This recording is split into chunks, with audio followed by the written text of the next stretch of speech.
Hi, so I've made it to the end of my 8th day of film viewing at the Toronto International Film Festival 2013, and it's day, therefore, 9 of Tiff. And, well, actually, my film watching day was over fairly early. I only got in one film today, and, well, it wasn't my intention. I'm not getting a full night's sleep all the time. I haven't been getting the best sleep throughout the whole festival and leading up to the festival. And also just running around to different theaters, and that was enough to sort of, make me tired. But it's also the fact that, like, when you see these many films back to back, and I've been mostly enjoying them. So I feel like if I had seen a bunch of really bad films, like, it might not have the same effect. But when there's so many good stuff that I'm being exposed to, it starts to become increasingly sort of intense. I'm taking it in just a viewer, but I'm also a creative person. I make films myself. I'm currently working on a documentary and a couple of other small narrative projects, and so you can't help when you're not only when you're a creative person to be inspired by other creative media, but especially when it's the medium that you work with. I mean, I work with films, so every film I see is part of my own film education. So it's as much as it's been great to see so many films, and I had really been starved for seeing good cinema at the beginning, which is probably why, like, the first couple of days I was much more ecstatic. Um, and it comes to a point where it's so much. I need the downtime to digest it. Yesterday in particular, like, there was that final film I saw about the last film, the La Ultima Película, gave me a lot of pause and thought and so much visual stuff to take in. But you could see as I did my video last night, I just played around with some stuff that I hadn't played around with before because I can't help it. After a certain point of just absorbing all this creative input, I can't help. I start to feel antsy and the need to sort of do my do my own stuff, and I'm writing furiously notes to myself and thoughts and how I might incorporate some things I saw. I mean, I'm not copying. You're an artist. You don't really copy, of course. I'm not stealing. I am just being kind of inspired, and I am watching where I can sort of grab some elements of things and infuse them into my own creative projects. So it's great. It is great. But it just gets to a point where it was just too much. It was much too much. And I know there are people who do even more films than I do during the festival. And I was even thinking that I at the beginning or even midway through, I thought, no, I shouldn't have just taken 20 films. I want to see more. I want to see more. I want to see more. It's really hard. You feel like a kid in a candy store. So I had intended on seeing 3 films. The other 2 films that I would have seen would have been done on Rush with vouchers. So I didn't lose a ticket to anything. After I saw the screening that I had actually booked a ticket for this morning, I mean, I was free to make that choice, and I made the choice to then just come home and allow myself time to just take everything in. And I think it was time well spent. It was still hard. I knew that I had to pull myself away, but part of me kept sort of looking at the list on the side of my eye, like, oh wait, what am I missing again? What am I really okay with not seeing this and not seeing that? And uh, I mean, this is proof of how sort of exhausted I am from the whole process. It's that there was a change in the schedule. I saw that there was a change in the schedule, which meant that the film August Osage County, which is one that I wasn't able to see, I had wanted to see it and I couldn't get a ticket, and then I sort of booked other things that I could get a ticket for right when that was screening. Because at the time I wasn't still sure how easy Rush would be. Now I feel like I'm a Rush expert. I know exactly like when to get to the theater and what to do, and I feel a lot more confident in the fact that I can get a rush ticket for anything I'd want to see pretty much. Depending on the theater, I just changed my strategy just a little bit. So unfortunately, I missed it. And it would otherwise be not that big a deal. I was actually okay with missing it because I thought, okay, especially with all the Oscar buzz that it's already getting, which is insane because it's not even out yet in the theaters. But I was fine with that scene because if it's getting Oscar buzz, it's definitely getting released, and people are going to see it, and they're going to be talking about it for up until next February or March or whenever it is that they have the Oscars. And who cares, right? You know, it's not why I come to the festivals. I don't come to see things that are going to be on wide release, and I'm not. I mean, it's fun to see sometimes some celebrities and people that I'm a fan of, but I'm not just dying to see things just because I'm going to get to see some celebrities. So I was okay with it until like yesterday. I read that they might be changing and either reshooting something or changing the ending of the film, or recutting it or something.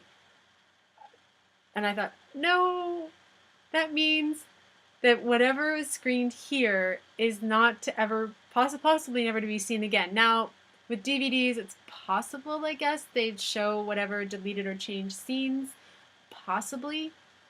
But yeah, when I heard that, I thought, oh, come on, and especially like with the way people have reacted to it, it's definitely going to be one of those sort of important films, and anyways, means I missed my chance. They added, like I said, there was a change in the schedule, so they added a third screening today that I was unaware of, and I kind of became aware of it about half an hour too late to go see it. So, but you know, at least I did start my day with seeing an excellent, excellent film. And so, the one film I did manage to see today, and was well worth it.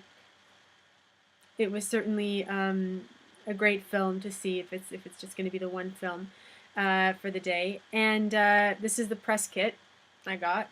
It's Das merkwürdige Kätzchen, The Strange Little Cat. It's a film by Ramon Zürcher, and the directed and the screenplay written by him while at the German Film and Television Academy in Berlin.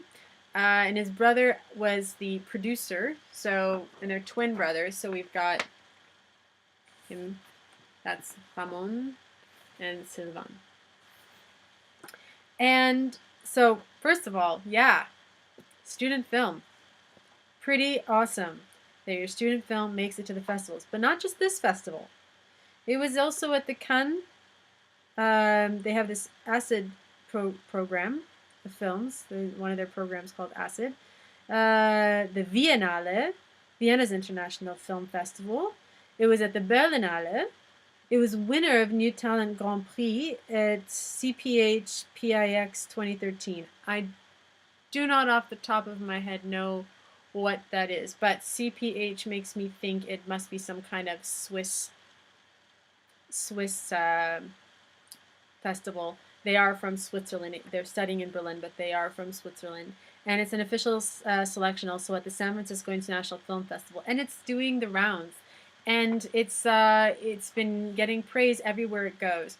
I think, like I said, the exhaustion that has set in from just being overwhelmed by all the input that I'm getting from all these different wonderful films, either just being fascinated by the narratives, the different kinds of characters that I've been introduced to, the visuals, the tempo, the soundtracks. There's just been so much, but of all of them, I think, this is my prediction because of how strongly I felt about this while watching it, this will probably be the film that is likely going to impact my future work the most. I really appreciate the efforts that were made in organizing the film sort of second by second from beginning to end in a way that made it, to me, seem like a hybrid of its film, video installation, dance, and orchestra all at once. And it feels like all that media, but at the same time, it's just a very simple, minimal story.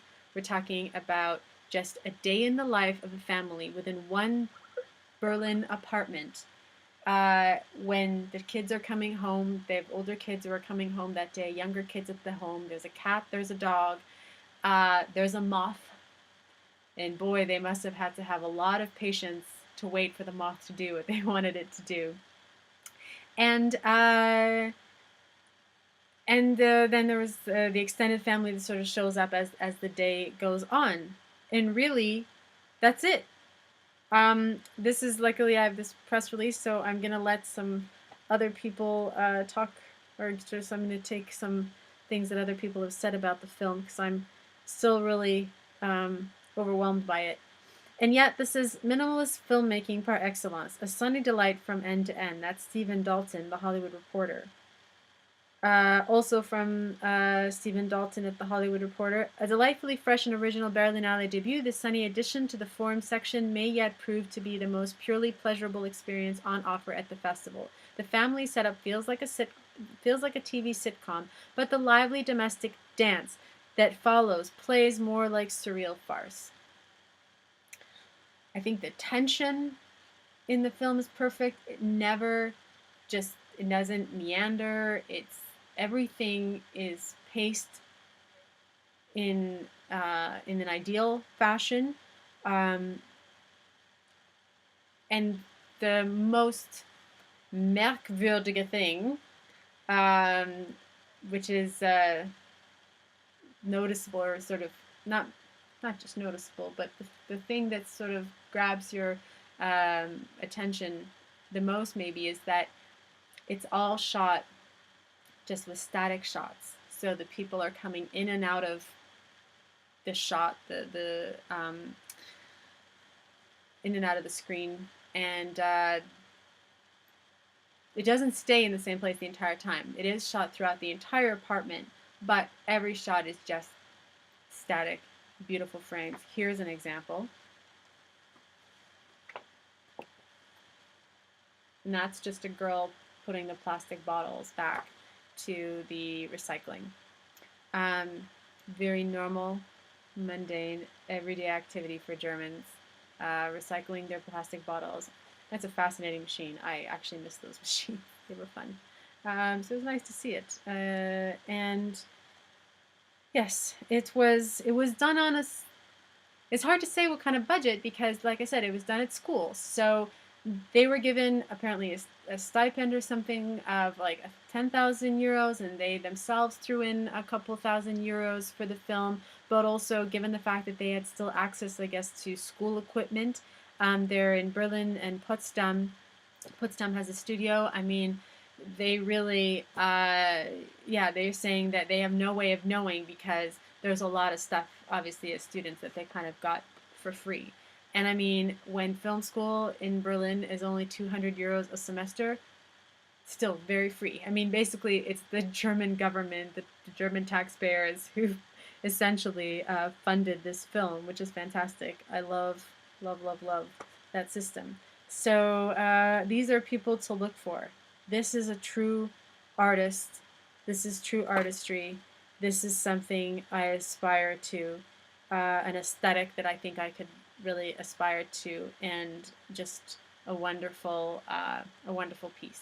So I highly recommend seeing this film, and I do believe in some way it'll become available. It's still doing festival circuits. I'll put a link to its Facebook, and so you can sort of keep track of where it's going where, when it's going where, and I'm assuming eventually it's got some release in Germany and France already, so eventually there'll probably be at least a DVD that we'll be able to access here. So there you have it. That is day 8 for me, and just 2 more days left. I can do it. All right. Bye.